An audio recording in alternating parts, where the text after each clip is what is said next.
Hello दोस्तों, मैं सुनील गोदारा स्वागत करता हूं आपका एक बार फिर से कृषि विज्ञान क्लासेस यूट्यूब चैनल पर। आशा करता हूं कि आप सब स्वस्थ होंगे, मस्त होंगे और सेकंड सेमेस्टर की तैयारी कर रहे होंगे। आज हम एक नया टॉपिक लेकर आए हैं। सब्जेक्ट है पर्सनालिटी डेवलपमेंट। उसकी जो हमने पीछे 6 क्लासें कर ली है और आशा करता हूँ कि आपने उन क्लासों के नोट्स भी बनाकर उन्हें याद भी कर लिए होंगे। और आज हम लेकर आए पर्सनालिटी डेवलपमेंट का पार्ट 7 यानी 7वीं क्लास है। और आज का टॉपिक है फाउंडेशन ऑफ इंडिविजुअल बिहेवियर, यानी जो बिहेवियर व्यक्तित्व की नींव कैसे मजबूत की जाती है, ये आज का टॉपिक रहने वाला है। और इसके साथ ही हम मॉडल, ये जो इंडिविजुअल बिहेवियर के जो मॉडल है वो भी हम आज की क्लास में जानेंगे। इससे पहले यदि आप इस चैनल पर नए हैं और आपने अभी तक चैनल को सब्सक्राइब नहीं किया है तो चैनल को सब्सक्राइब कर दें और बेल आइकन को प्रेस कर दें और साथ ही वीडियो को लाइक और अपने दोस्तों से भी शेयर करें। चलिए तो आज का टॉपिक शुरू करते हैं। आज का टॉपिक है व्यक्तिगत व्यवहार की नींव, यानी फाउंडेशन ऑफ इंडिविजुअल बिहेवियर। इसका सबसे पहले हम परिचय जानते हैं। किसी संगठन में व्यक्तिगत व्यवहार को समझना प्रभावी संचार, प्रेरणा, टीम वर्क और नेतृत्व के लिए अत्यंत आवश्यक है। यानी जो व्यक्तिगत व्यवहार को समझने के लिए जो संचार, प्रेरणा और टीम वर्क और नेतृत्व है, उसके लिए जो ये व्यक्तिगत व्यवहार है वह उसको समझना काफ़ी अत्यंत आवश्यक है। हर व्यक्ति अलग अलग तरीके से व्यवहार करता है क्योंकि उस पर व्यक्तिगत, मानसिक और पर्यावरणीय कारकों का संयुक्त प्रभाव होता है। अब हम पढ़ेंगे कार्यस्थल पर व्यक्तिगत व्यवहार को प्रभावित करने वाले कारक, यानी कि जो कार्यस्थल, कार्य करने की जगह है, उस पर व्यक्तिगत जो व्यवहार होता है उसको प्रभावित कौन से कार्य करते हैं। जिसमें सबसे पहले आता है जीव आधारित विशेषताएं, यानी जो बायोग्राफिकल करेक्टर होते हैं उसके बारे में हम जानेंगे। जिसमें सबसे पहले आता है आयु, यानी एज। युवा कर्मचारी ऊर्जावान होते हैं पर अनुभव कम होता है। यानी जो युवा कर्मचारी होते हैं उनमें ऊर्जा तो खूब होती है लेकिन उनमें क्या है, अनुभव की कमी होती है। इसी की जगह यदि कोई वृद्ध कर्मचारी है, उसमें ऊर्जा की कमी होगी लेकिन अनुभव ज़्यादा होगा, किसकी तुलना में, युवा कर्मचारी की तुलना में। दूसरा आता है जेंडर, यानी लिंग। एक जेंडर भी अपने व्यक्तित्व को प्रभावित करता है, जैसे लिंग विविधता संचार एवं कार्यशैली को प्रभावित कर सकती है। तीसरा आता है एजुकेशन, यानी शिक्षा। उचित शिक्षा कर्मचारी अधिक अपेक्षाएं और रचनात्मकता रखते हैं। यानी जो शिक्षा होती है वह भी व्यक्तित्व के व्यवहार को प्रभावित करती है। दूसरा हम आता है व्यक्तित्व, यानी पर्सनैलिटी। खुलेपन, सजगता और भावनात्मक स्थिरता जैसे गुण व्यवहार को गहराई से प्रभावित करते हैं।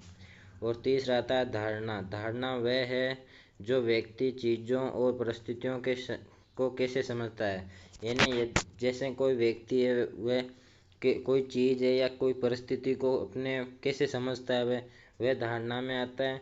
और दो व्यक्ति एक ही घटना को अलग अलग तरीके से देख सकते हैं। यानी जो जैसे कोई घटना हुई है उसमें दो लोग हैं जो दोनों का नज़रिया अलग अलग हो सकता है, दोनों अलग अलग सोच रखते हैं।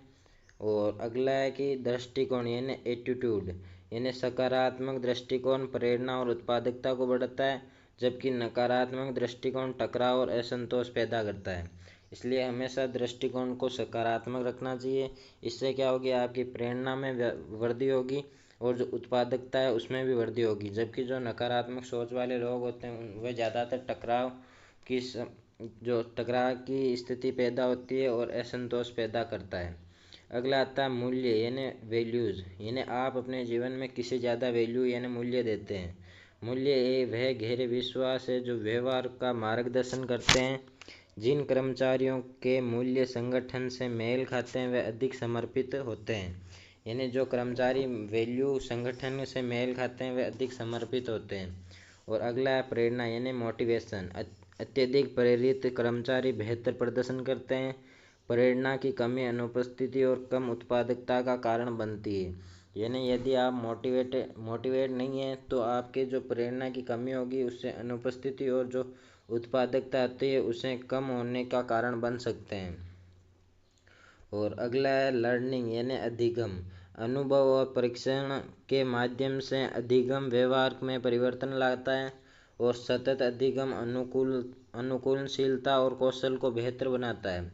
अगला है कार्य वातावरण, यानी संगठनात्मक संस्कृति, नेतृत्व शैली और सहकर्मियों का व्यवहार व्यक्तिगत व्यवहार को गहराई से प्रभावित करते हैं। अगला समूह गतिकी, यानी साथियों का दबाव, टीम में भूमिका और समूह मानदंड निर्णय और व्यवहार को प्रभावित करते हैं। यानी यदि जैसे दो दोस्त हैं और जो हम जब एक ग्रुप में काम करते हैं तो उसमें जो व्यवहार को प्रभावित करते हैं वे अपने व्यवहार को प्रभावित करते हैं। और अगला है, अब हम पढ़ेंगे व्यक्तिगत व्यवहार में का बुनियादी मॉडल, यानी कुछ मॉडल है वह हम एक एक करके पढ़ते हैं। इसमें कुल 4 मॉडल पढ़ेंगे हम। इस मॉडल में मुख्य रूप से 4 चीज़ें शामिल होती है, जिसमें पहला आता है इनपुट, यानी all the factor that influence a person, यानी वह सभी चीज़ें जो व्यक्ति को प्रभावित करती है, जैसे पर्सनल ट्रेट्स यानी एज, जेंडर और एजुकेशन। ये हमने पीछे भी उदाहरण मैंने दिए थे आपको, जैसे व्यक्तिगत गुण जैसे उम्र, लिंग और शिक्षा। दूसरा आता है सोशल इन्वायरमेंट, यानी फैमिली, फ्रेंड, सामाजिक माहौल जैसे परिवार, मित्र, ये सब भी जो व्यक्ति होता है उसे प्रभावित करते हैं। और अगला है कल्चर, यानी संस्कृति जैसे मूल्य और परंपरा भी इसे प्रभावित करती है। दूसरा मॉडल आता है प्रोसेस, यानी प्रक्रिया, how these input are processed inside the mind, यानी इन इनपुट्स को दिमाग में कैसे प्रोसेस किया जाता है। इसमें क्या क्या शामिल है, thinking process, emotion, learning, decision making, यानी सोचने की प्रक्रिया, आपकी भावना, सीखना और निर्णय लेना, यह सब इसमें शामिल है। लास्ट आता है तीसरा आउटपुट, यानी दिस एक्चुअल बिहेवियर और एक्शन ऑफ द पर्सन, यानी व्यक्ति का असली व्यवहार यानी उसकी क्रिया, जैसे वर्किंग स्टाइल, काम करने का तरीका, और बिहेवियर टुवर्ड अदर, यानी दूसरों से व्यवहार करना, गिविंग रिस्पॉन्स, प्रतिक्रिया देना, यानी जैसे आपसे कोई क्वेश्चन पूछता है कि क्वेश्चन पूछे, या कोई आप रास्ते से जा रहे हो और आपसे कोई अनजान व्यक्ति आपसे रास्ता पूछता है तो आप उसे क्या प्रतिक्रिया देते हैं। यानी एक तो आप आराम से बताएंगे भैया इधर से इधर जाना, तो आपका जो वो जहाँ का वो रास्ता पूछ रहा है वहाँ तक का रास्ता आप आराम से बताएं। एक आप अलग अनुचित भाषा का यूज करके आप उसे रास्ता बताएं, ये होता है प्रतिक्रिया देना। चौथा आता है फीडबैक, यानी आप जैसी प्रतिक्रिया देंगे उससे उसके अनुसार अगला आपको वापस प्रतिक्रिया देगा, यानी फीडबैक, पुष्टि देगा। The reaction of response received from society, boss, friends and family which again influence the person input and behaviour, यानी जो प्रतिक्रिया उसे समाज, बॉस, दोस्त या परिवार से मिलती है वह फिर से उसे उसके इनपुट और व्यवहार को प्रभावित करता है। यानी आप जैसी प्रतिक्रिया देंगे आपको वैसा ही फीडबैक मिलेगा, और इससे क्या होता है कि आपका जो इनपुट और व्यवहार है वह भी प्रभावित होता है।